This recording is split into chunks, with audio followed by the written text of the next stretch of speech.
मुंबई विद्यापीठाच्या सिनेटचा आज निकाल आहे आणि काही वेळामध्ये मतमोजणीला सुरुवात होणार आहे। युवा सेना आणि अभाविपमध्ये निवडणुकीमध्ये काटेकी टक्कर आहे। सिनेटच्या 10 जागा आहेत आणि 28 उमेदवार निवडणुकीच्या रिंगणामध्ये आहेत। सिनेटमध्ये आता कोण बसणार हे पुढच्या काही तासांमध्ये समोर येणार आहे। आमचे प्रतिनिधी कृष्णात पाटील या सर्व घडामोडींवर लक्ष ठेवून थेट जाऊया कृष्णातकडे। कृष्णात, खरं तर मुंबई विद्यापीठाच्या सिनेटची निवडणूक ही अत्यंत प्रतिष्ठित अशी निवडणूक झाली। गेल्या काही दिवसांपासून सातत्यानं वाद होत होते। आज निकालाचा दिवस आहे। कसं या सर्व घडामोडींकडे पाहायचे, काय काय नेमकी तयारी सध्या सुरू आहे?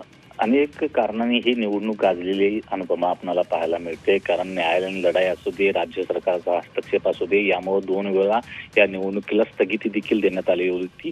पण अखेर 24 सप्टेंबर म्हणजे या मंगळवारी याचं मतदान पार पडलं। जवळपास 13,000 मतदानपैकी 55% मतदारांनी मतदान केलेलं आहे आणि आज सकाळी 10 वाजता फोर्ट इथल्या मुंबई विद्यापीठाच्या प्रांगणामध्ये या मतमोजणीला 10 वाजता सुरुवात होईल।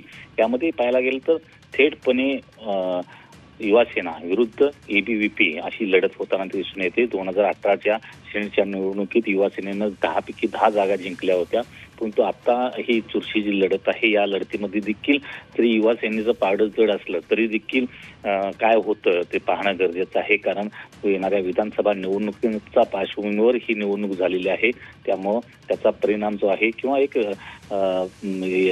त्याचा एक संदेश जो आहे तो या निवडणुकीतून मिळतो का ते पाहणं देखील गरजेचं आहे। अनुपमा, अगदी खरे कृष्णात, धन्यवाद दिलेल्या या सगळ्या सविस्तर माहितीसाठी आणि वेळोवेळी अपडेट घडामोडी या सिनेट निवडणुकीतून आपल्याकडून जाणून घेत राहू। तुर्तास धन्यवाद दिलेल्या सगळ्या सविस्तर माहितीसाठी।